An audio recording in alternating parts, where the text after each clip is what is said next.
नमस्कार दोस्तों, आज की हम प्रवेशिका संस्कृत व्याकरण की क्लास में इससे पहले वाली क्लास में हमने पढ़ चुके हैं कि स्वोजस मोड षष्ठाभ्याम विस्मयाभ्याम वैष्णव्याम ऐसे सामान्य सुप प्रत्ययों के बारे में हमने पढ़ा। 21 प्रत्यय होते हैं। जो उससे आगे हम चलते हैं तो उसमें ये शंका हुई, किसी ने विद्वान ने ऐसे पूछा कि भाई इनसे हमें पता कैसे चलेगा कि एक वचन के साथ कौन सा लगाएंगे, द्विवचन के साथ कौन सा लगाएंगे, बहुवचन के साथ हम कौन सा प्रत्यय लगाएंगे। तो ये समस्या उत्पन्न होगी। समस्या मतलब शंका उत्पन्न हुई।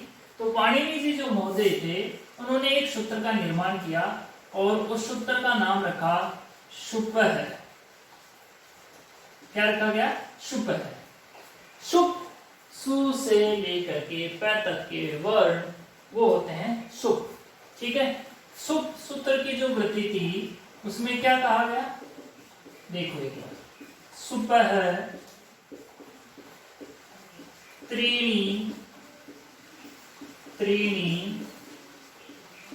वचनानि एकशः एक वचन द्विवचन बहुवचन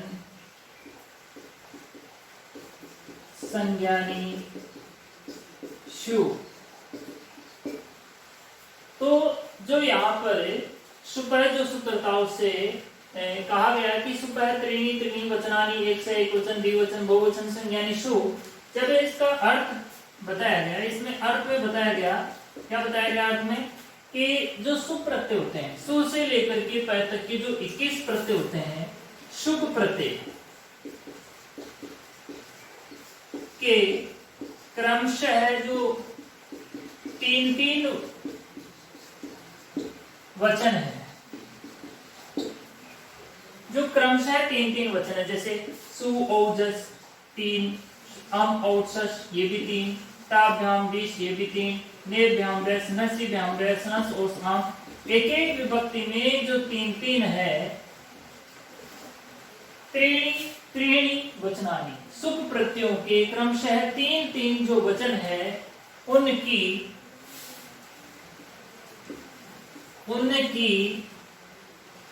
एक की उन 3 वचन जो है क्रमशः तीन वचन है, उन एक की एक वचन द्विवचन बहुवचन संज्ञा होगी।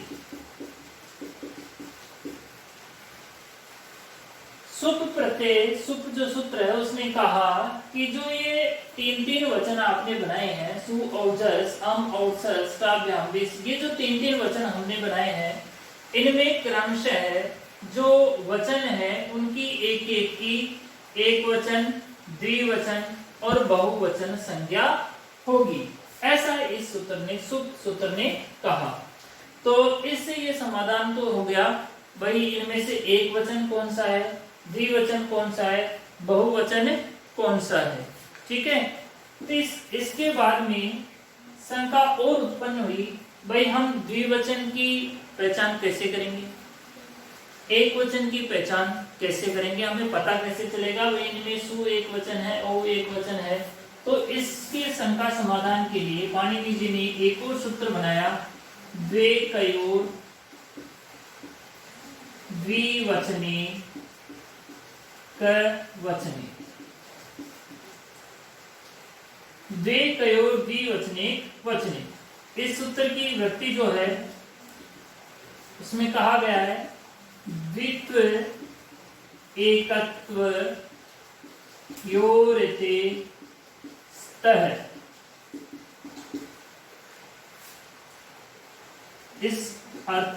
इस सूत्र का अर्थ जिसमें द्वित्व का भाव हो वह द्विवचन और जिसमें एकत्व का भाव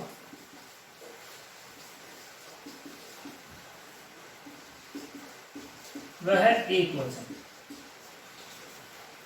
मतलब वो चीज, कोई भी चीज जो एक हो वो एक वचन होगी, जो दो हो वो द्विवचन होगी। ऐसा सूत्र ने कहा द्वेकयोर द्विवचने वचने। तो सुपह सूत्र के बाद में द्वेकयोर द्विवचने एक वचने ये सूत्र आता है, ये शंका का समाधान करता है, भाई एक वचन क्या होगा, द्विवचन क्या होगा। उसके बाद में जो सूत्र है वो आता है अपने यहाँ पर एक व्याकरण के अंदर विरामो अवसानम।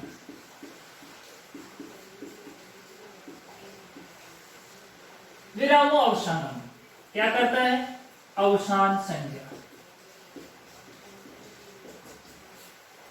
विरामो अवसानम सूत्र का कार्य क्या है, अवसान संज्ञा। अवसान संज्ञा क्या होती है, अवसान संज्ञा क्या होती है, इससे पहले हम इसके पदच्छेद कर लेते हैं सूत्र के। सूत्र में लिखा हुआ है कि विराम, विराम है अवसानम, साफ साफ इसमें लिखा हुआ विराम। विराम यानी रुक जाना, आराम करना, आगे कुछ नहीं हो, उसको कहते हैं अवसान। मतलब जहां पर विराम लग जाए उसे अवसान कहते हैं। और इसकी डिटेल से इसमें हम पढ़ लेते हैं। इसकी वृत्ति में साफ और भी अच्छे से लिखा हुआ है। क्या लिखा हुआ है, वर्णानाम अभावो अवसान संज्ञेष्यात्। देखो वर्णानाम, वर्णों का अभाव, वर्णों का अभाव अवसान संज्ञा होती है।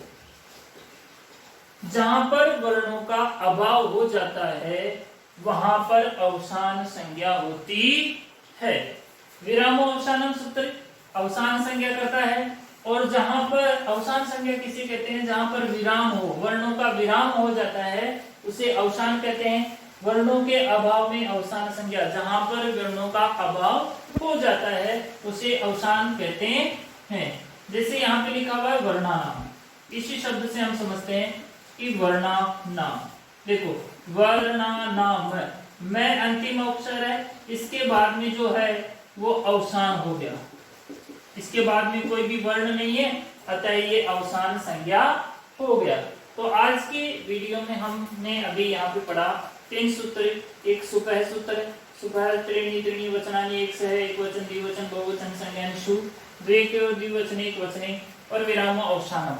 ठीक है, इसमें सबसे बड़ा इंपॉर्टेंट जो है परीक्षा में आने वाला प्रश्न, एक प्रश्न अपने यहाँ से बन सकता है कि एक वचन द्विवचन बहुवचन संज्ञा विधायक सूत्र कौन सा है, या ऐसा सीधा सा सुपह लिख के कह दें कि सूत्र सुपह सूत्र की व्याख्या कीजिए। ठीक है, तो एक तो ये आ सकता है, इसकी व्याख्या के लिए आ सकता है कि व्याख्या करिए। एक ये आ सकता है कि एक वचन द्विवचन बहुवचन संज्ञा सूत्र कौन सा है, सुपह कौन सी संज्ञा करता है। ठीक है, और उसके बाद में एक ये पूछा जा सकता है परीक्षा में कि अवसान संज्ञा करने वाला सूत्र का नाम बताइए, तो विरामो अवसानम। ठीक है, दूसरा ये भी पूछ सकते हैं कि वर्णानाम अभाव क्या संज्ञेष्यात्, वर्णों के अभाव में कौन सी संज्ञा। तो एक बार आप इसके स्क्रीनशॉट ले लीजिए और आप अच्छे से अपनी नोटबुक में उतार लीजिए तीनों सूत्रों को। तो अभी हमने यहाँ पे 3 सूत्र पढ़े, जिसमें पहला सूत्र हमने पढ़ा सुपह है, और दूसरा सूत्र पढ़ा हमने वे कयो द्विवचनेक वचने।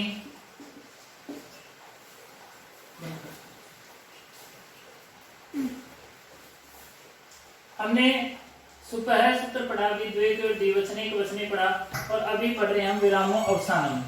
विरामो अवसानम भी हमने पढ़ा अभी, जो अवसान संज्ञा करता है। कौन सी संज्ञा करता है, अवसान संज्ञा।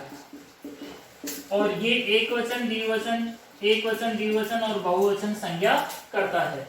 आगे इसमें अपने जो निर्माण होती है, सिद्धि निर्माण के लिए आता है राम है। राम है सिद्धि निर्माण के लिए अपने यहाँ पे आती है। अब इस वीडियो में हम आगे सिद्धि बनाएंगे। राम है, राम है जो रूप है, राम है, रामो, रामः, ऐसी प्रथमा, एक वचन, द्विवचन और बहुवचन, ऐसे प्रथमा, द्वितीय, तृतीय, चतुर्थी में ऐसे बनते हैं। तो पहला जो रूप बनता है राम शब्द में वो बनता है राम है। ठीक है, देखो राम है सिद्धि जब हम बनाते हैं तो उसमें सबसे पहले हम लिखते हैं राम शब्दार्थ, फिर हम प्रातिपदिक संज्ञा करेंगे जिसके बारे में हमने पहले ही पढ़ा था। प्रातिपदिक संज्ञा करने वाला सूत्र है अर्थवद धातु रे प्रत्यय प्रातिपदिकम। इति सूत्रेण प्रातिपदिक संज्ञा, इस सूत्र से प्रातिपदिक संज्ञा हो जाएगी। प्रातिपदिक संज्ञा होने के बाद में हमारे पास सूत्र आता है स्वौजस मौट, स्वौजस मौट षष्ठा भ्याम विस में भ्याम भ्रस नसी भ्याम भ्रस नस सो साम मनियोस सो। ये सूत्र आता है। ये सूत्र कहता है कि इति सूत्रेण प्रथमा एक वचने, देखो प्रथमा एक वचन क्यों लिखा हमने यहाँ पे, क्योंकि जो राम है शब्द है वो प्रथमा के एक वचन में बनता है, इसलिए हम यहाँ पे लिखे हैं कि प्रथमा एक वचने। ये सूत्र प्रथमा के एक वचन में कौन सा प्रत्यय करता है, शु प्रत्यय। कौन सा प्रत्यय, शु प्रत्यय। तो जब शु प्रत्यय हो जाता है तो यहाँ पे कंडीशन बनती है राम प्लस शु इत्यत्र। इस अवस्था में राम प्लस शु होने पर यहाँ पर जो ये शु है वो एक प्रत्यय है और प्रत्यय उपदेश माना जाता है, और उपदेश के अंदर सूत्र आता है उपदेशे अज अनुनासिक इत, उपदेशे अज अनुनासिक इत। इति सूत्रेण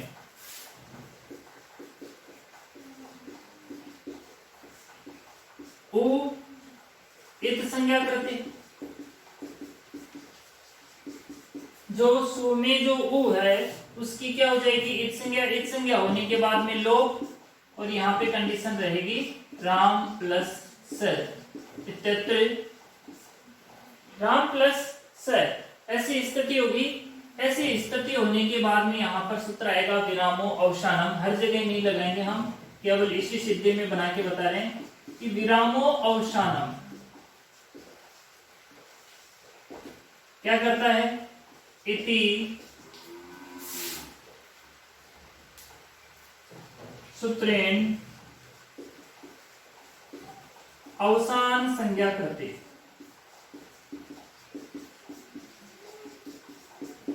अवसान संज्ञा होगी, ठीक है। फिर यहाँ पे सूत्र आ जाएगा सस जुसो रू।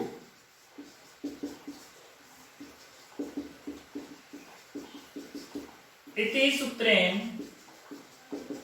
हमने सस जुसो रू पढ़ा था एक बार नवी पूर्व प्रवेशिका में, मैं और बता देता हूं आपको। सजुसो रू, ये सूत्र क्या कहता है कि स को और सजुस को, सजुस के स को, एक तो स को और सजुस का जो स होगा उसको मैं रू आदेश करता हूं। कौन सा आदेश, रू आदेश। इति सूत्रेण, तो यहाँ पे जो स है उसके स स्थाने रू आदेशे कृते। स के स्थान पे रू आदेश हो गया, वापस वही उपदेश से अनुनासिक इत से इसका उ इत संज्ञा। रू के उ का जो रूप में जो उ है उसकी इत संज्ञा और लोप, वापस लोप हो जाएगा और यहाँ पे बचेगा राम प्लस रे। रे आधा रहेगा क्योंकि रे में जो उ था उसकी इत संज्ञा हो चुकी है। राम प्लस रे इत्यत्र। यहाँ पे सूत्र आएगा अपने यहाँ पे जहां पर अवसान संज्ञा हो जाती है वहां पे खर अवसान यो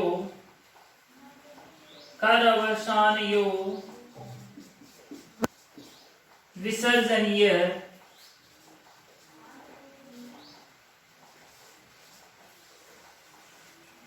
खरवसानियो विसर्जनीय इति सूत्रेण, इस सूत्र के द्वारा क्या होगा, र स्थाने, जो र है उसके स्थान पर विसर्ग आदेशे कृते,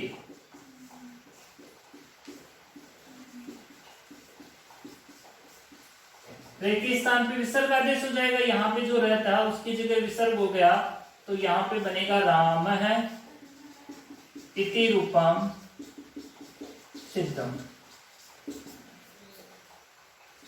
और इस तरह से हमने आज यहाँ पर पहली सिद्धि बना ली है राम है। अब जब हम आगे पढ़ेंगे तो उसमें रामो सिद्धि बनाएंगे।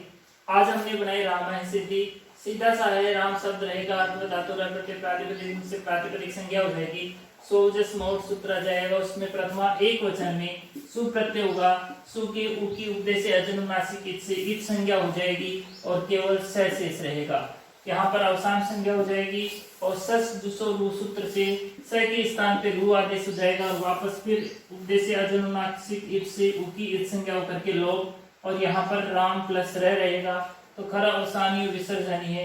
इस सूत्र से र स्थाने विसर्गे कृते रामः इति रूपम सिद्धम। थैंक्स, आपको अच्छा लगा, धन्यवाद।